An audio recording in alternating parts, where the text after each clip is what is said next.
जय हिंद दोस्तों। क्या हालचाल है सभी के।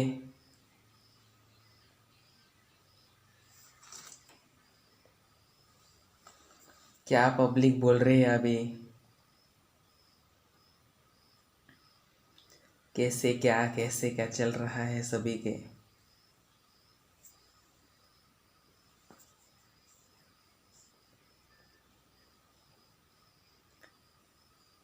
ये बात आपसे भी कहनी है कि आपको पता होगा कि पिछले साल हमने एग्ज़ाम रद्द करवाई थी कोरोना की वजह से। सरकार को कोई चिंता नहीं थी बच्चों के भविष्य को लेकर। भविष्य मतलब उनके स्वस्थ शरीर से लेकर। अगर वो स्वस्थ नहीं रहते तो एग्ज़ाम क्या घंटा दे पाते। तुम्हें पता होगा, अगर शरीर में ताकत ना हो, कनकन के जैसे लक्षण अगर देखे जाए तो बंदे की हालत एकदम बिगड़ जाती है। तो ऐसा कोरोना जैसे वायरस को उस समय एग्ज़ाम लेने की घोषणा की थी। 25 दिन के बाद पोस्टपोन हो रही थी। रद्द किसने करवाया, किसने आगे हाथ बढ़ाया। एम्बुलेंस से गया था मैं उधर। क्यों? हमें बच्चों का भविष्य है ना। अगर वो आज है तो आगे कुछ भी कर सकते हैं वो। उनकी वजह से आप जे भारत देश है। तो युवा देश किस बात के लिए? युवा हो इसलिए तो है युवा देश है हमारा। यह बात जानना ज़रूरी है हमारे लिए कि सुरक्षा और शारीरिक तंदुरुस्त होना बहुत ज़रूरी था। कोरोना के समय में हमने किया था वो। लेकिन अभी हमने कभी बोला क्या कि आप एग्ज़ाम मत दो? क्या इस समय कोरोना वैक्सीन आई है, क्या हमने कदम उठाया कि आप एग्ज़ाम मत लो? एग्ज़ाम हमने लिया और हमने ये भी बात कही थी कि अगर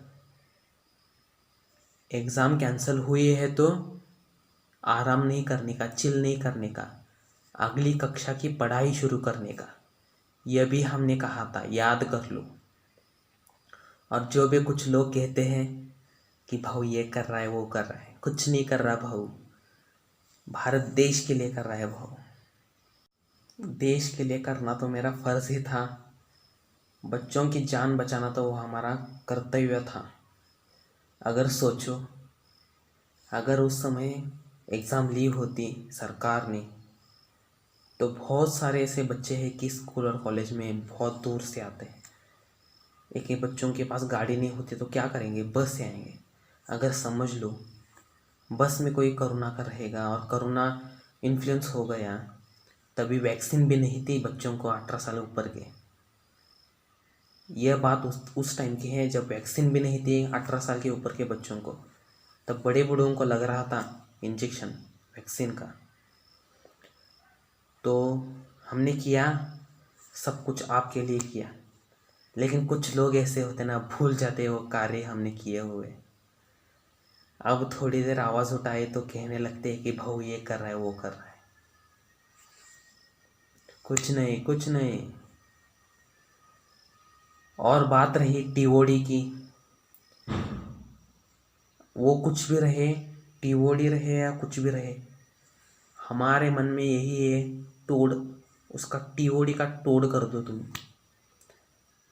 थोड़ी बहुत आवाज़ उठा लेंगे बच्चों के साथ। सरकार ने वो अच्छी भी की है और बुरी भी की है। देखेंगे जैसे होगा वैसा किया जाएगा। अग्निपथ की जो है, मतलब उन्होंने एक नई स्कीम और शुरुआत निकाली है। वैकेंसी 4 साल के लिए मिलेगा करने के लिए। कितना? 4 साल। 4 साल में करोगे क्या? 4 साल लग जाते हैं उसमें ट्रेनिंग करने के लिए। और वो ऐसा भी लिखा है कि उसमें 4 साल में ट्रेनिंग का टाइम भी इंक्लूड किया जाएगा। सोच रहे हो, मतलब तुमने 1 साल ट्रेनिंग ले लो पूरी, तो 3 साल तुम्हें कमाने का मौका मिलेगा। 3 साल में क्या करना है कर लो। वही तो है, साफ साफ लिखा है कि ट्रेनिंग में ये होगा, ट्रेनिंग टाइम भी इंक्लूड किया जाएगा उसमें। बहुत बहुत 4-4 राउंड मारना पड़ता है उधर 400 के, तब वो जाकर कभी निकलता है वो।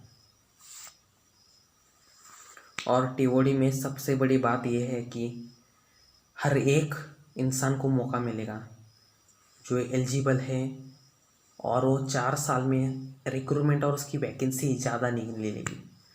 मतलब कि ज़्यादा बच्चे उसको अप्लाई कर पाएंगे और कुछ तो कर पाएंगे। वरना अगर 4 ही साल कर देते और छोड़ देते तो बहुत बुरा हो जाता। लेकिन उनको ये अपॉर्चुनिटी मिलेगी कि कहाँ भी देखो एक सर्विसमैन को आगे चलकर कुछ तो मिलता ही है। उसी बात को ध्यान रखते हुए हमें करना चाहिए सभी चीज़ें। और ये बात ये है कि हमारे पास कि आगे चलकर आपको कुछ ऐसे सर्टिफिकेट्स मिलेंगे, डिग्रियाँ मिलेंगी, जिससे आप आगे कुछ कमा पाएंगे प्राइवेट सेक्टर में भी। और क्या ही कह सकते हैं हम टीओडी के बारे में। टीओडी का तोड़ ज़रूर होगा और कुछ ऐसे ऐसे कदम भी उठाएंगे जिसमें कुछ नियम लागू भी किए जाएंगे जो युवाओं को आगे चलकर अच्छा भी हो जाए।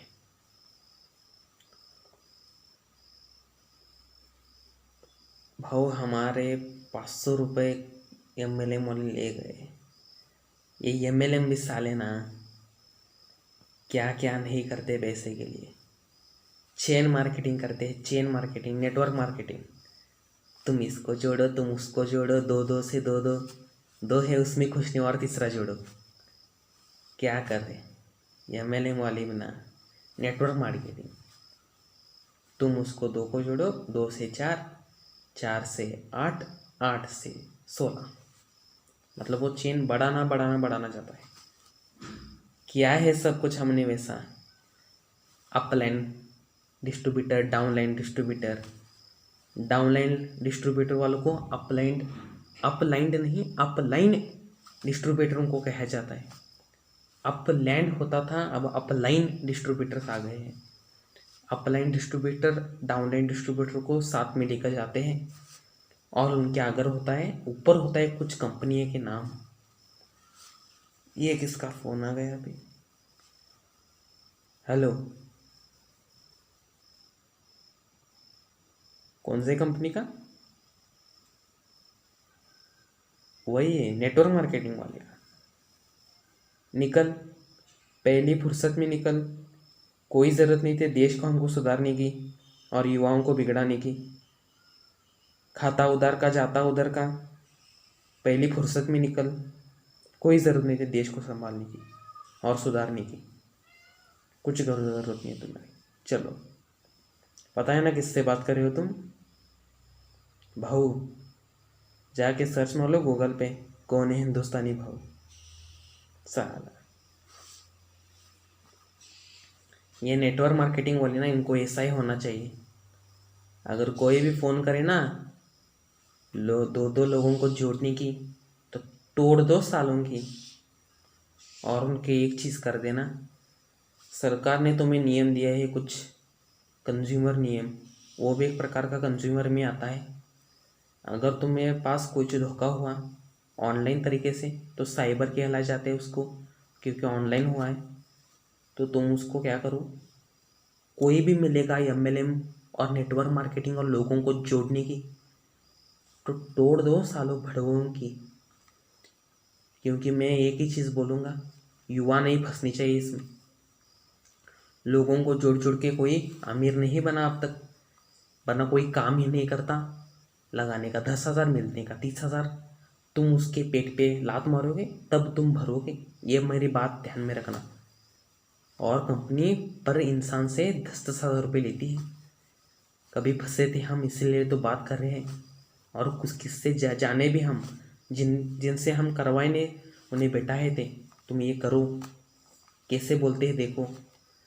एक्सपीरियंस अलग होते हैं और एक्सपेक्टेशंस भी अलग होते हैं हमारे। क्या क्या कर रहे हैं लोग कमाने के लिए? आराम का हराम। आराम से भी कमाया जाता है और मेहनत करके भी कमाया जाता है। लेकिन ये एमएलए वाले साले ना, इनकी बहुत गलत गलत है ये कर रहे हैं लोगों को जोड़ने की। 2 से खुश नहीं है 4 लगाते हैं, 4 से खुश नहीं है 10 लगाते हैं, 10 से खुश नहीं है 100 लगाते हैं। अगर एक इंसान ने 2 को बताया और 10 इंसान रहेंगे तो कितने होंगे? 20। यही तो होता है।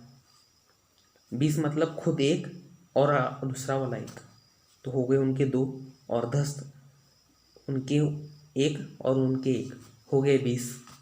ये एमएलए वाले साले। तो इनका एक ही उनको फाड़ने के लिए सिर्फ एक ही तरीका है, www.cyber.government.in पे उनकी कंप्लेंट फाइल कर दो। अगर व्हाट्सएप पे उनका प्रोफाइल रहेगा ना पर्टिकुलर उनका, तो रिपोर्ट करवा दो और उनका नाम से और नंबर को साइबर क्राइम में डाल दो, क्योंकि ये तुम्हारे साथ गलत हो रहा है और भाव उसके सह नहीं करेगा। यह देश की चिंता है, देश के लिए खड़ा रहेगा और युवाओं के लिए भाव। यही कुछ बातें कहने के लिए आए थे आपके साथ लाइव। इतने लोग देख रहे हैं इधर, अच्छा है अच्छा है। एमएलए वालों से बच कर है ना, 2 लोगों को जोड़ने की, ये करने की, अपने माँ बाप का पैसा और अपने रिश्तेदार के पैसे और अपने दोस्तों के पैसे कभी मत खर्च करना। इन एमएलए की तरह एमएलए के लिए कभी मत खर्च करना। इन खाओ पियो बाहर चिल करो, लेकिन एमएलए में वाटर बिल्कुल मत डालना। वाट लगा देंगे तुम्हारी वो एमएलए वाले, नहीं चाहिए ऐसे लोगों की। और क्या ही कहे। ठीक है, अभी चलने का वक्त आ चुका है, मिलते हैं कभी और। जय हिंद दोस्तों।